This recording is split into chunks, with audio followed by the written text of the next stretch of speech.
Welcome back to another episode of the Business of Speed podcast. The quick episode. We have to come up with a name for it, like the quick episode, the quipisode. I don't know, the quipisode.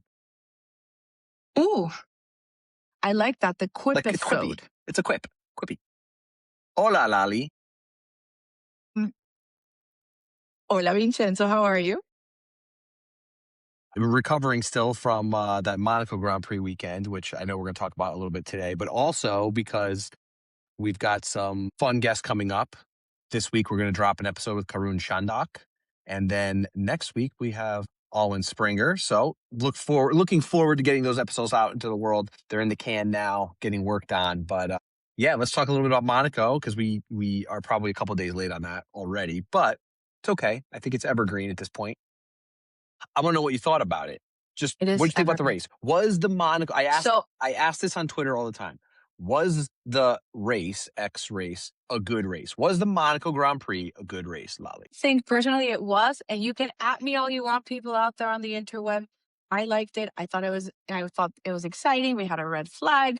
Yes, the pole winner won the race. Okay, so as we already know this about Monaco, this isn't a surprise. We're not gonna see somebody come from last and win the race, right? But it was very exciting because I think it cemented Kimi Antonelli as not someone of the future. He is the now. He is the present. I know you're really happy about that, as you like to call him, Andrea Kimi Antonelli. Andrea Kimi Antonelli. So I enjoyed the Grand Prix. I'm sorry. Yeah, the haters are gonna hate, but I enjoyed the Grand Prix. There you go. Listen, I would have liked it even better if it was both Ferraris on the podium and Kimi. I don't think the racing was good. There was a part where I'm like, wow, we've got another 40 laps of this. It's interesting because it was one of those races where like there's a lot happening, but there's also nothing happening at the same time. Nothing happening in terms of Yes, racing. that is true. But there's like all these random penalties, which come to find out was just like almost a miscalculation error, but we're not going to talk about that. Should just be a simple speeding. I didn't hit X speed, so I didn't speed in the pit lane. But also, when you're going slower through a pit lane, you're trying to take little corners, right? Like Lewis did, to get to your box quicker or more efficiently. Anyway, that was a little bit of, I think idiotic. I love that Isaac got on the podium. We had a podium where Lewis Hamilton was older than the combined ages of the other two finishers. Very, very Isn't that crazy? crazy. I think Lewis thought that stat was pretty wild too himself because he said something about it. Overall, like not the absolute worst possible piece of entertainment. But again, like you said, we already know what to expect with Monaco. Saturday is the best day. Quali did put on a show. The opulence of Monaco seemed to be, I don't know about you, but I saw a lot of people, non-motorsport F1 folks, who suddenly stumbled upon Monaco this year because there was a lot of different like Instagram accounts that have nothing to do with Formula One.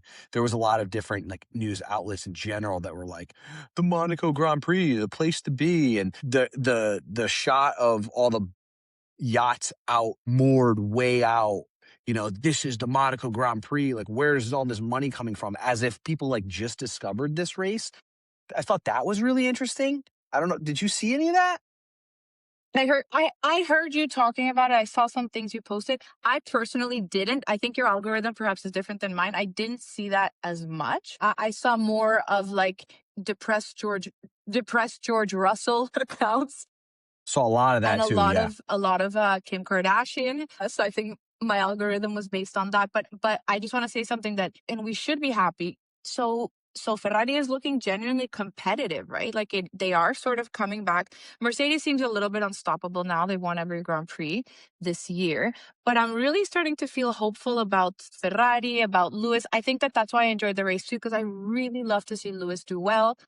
It makes me really happy. It makes my heart sing. I think he deserves like success in that red car. So I think that was exciting for me. But also, as we know, maybe we can talk about that a little bit. This track isn't a great test of these cars. This week coming up, Barcelona, that will be a very true test of the cars, of what we have, of the package that we'll see for the rest of the season, right? Absolutely. So I'm looking forward to that. Yeah.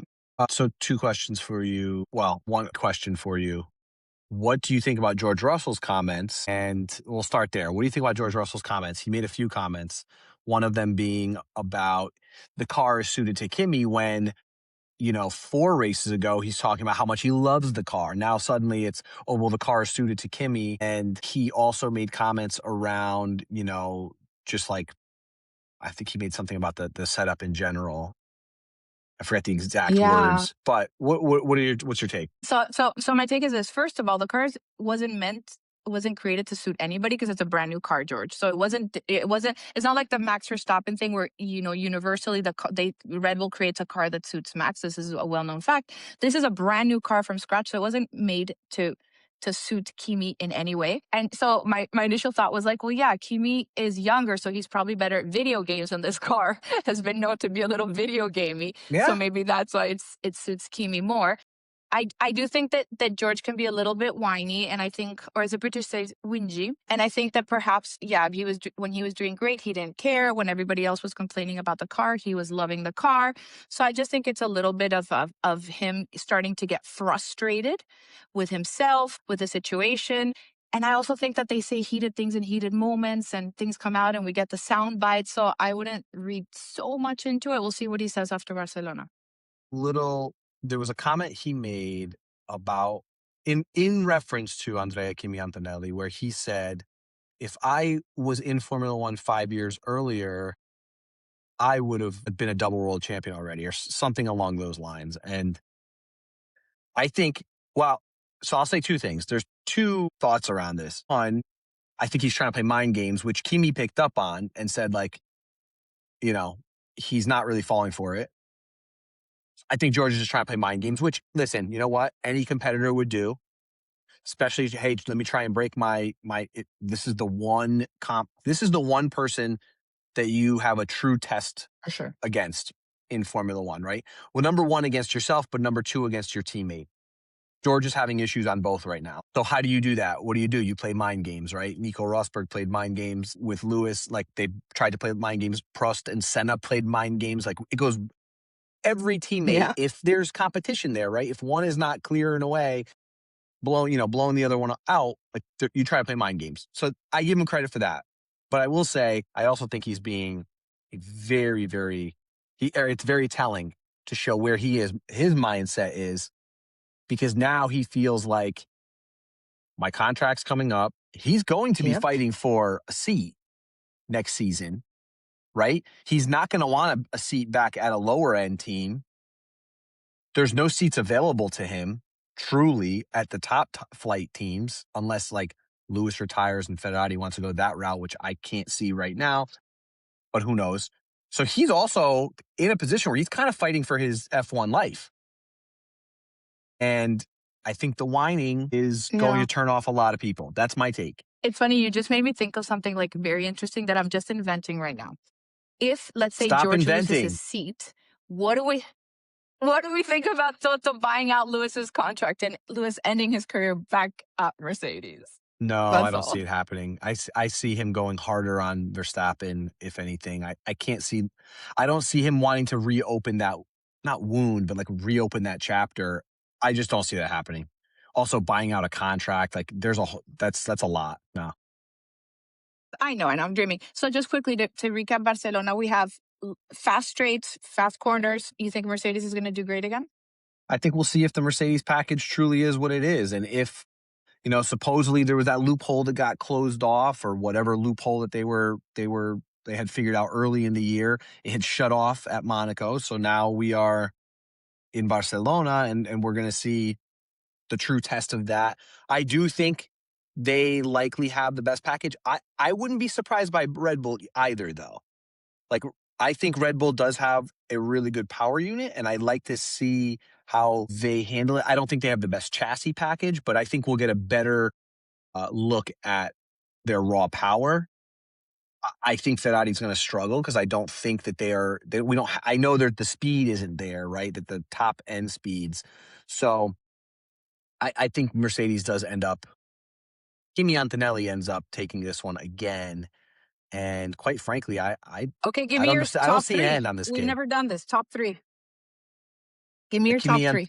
Kimi Antonelli, Lewis Hamilton, Max Verstappen. I like that. Mine was going to be very similar. So I'm going to throw in a wrench in there. I'm going to say George is going to have a great weekend. I'm going to say George is going to be on the podium. P1. P2 is going to be Kimi Antonelli. And P3 is going to be Lewis Hamilton. I think George ends up There in you a go. wall this weekend. I do. I just, again, We will see. We will see. when you're battling yourself and your teammate in your head more than you are on track, right? Because quite frankly, Kimi's miles ahead, and George is fighting this battle against himself. You end up getting stuck in traffic or around cars or lower on the grid than you should be, and you're pressing. You're pressing a lot harder. I mean, look at Leclerc this past weekend, right? You're pressing because you think you should be Yeah. further up, and instead of taking the third place, you ended up with nothing. I think something similar happens to Georgia. I don't even think we've reached a bubbling point yet with that situation. So this could be the first of many. I do see it. I do see this as not a great George weekend. Okay, we Who shall knows? see. Maybe I'll be wrong. Hopefully for George and his mental health. Yeah, well, that's to be seen. We'll see if he spirals out a little bit more. Hope you enjoy our faster episodes here. We are gonna be doing more race related or real time content in between our larger interviews. Please join along with us on your favorite podcast player, wherever that may be, and be sure to leave us a rating because it helps us out. So until next time, ci vediamo. Ciao for now.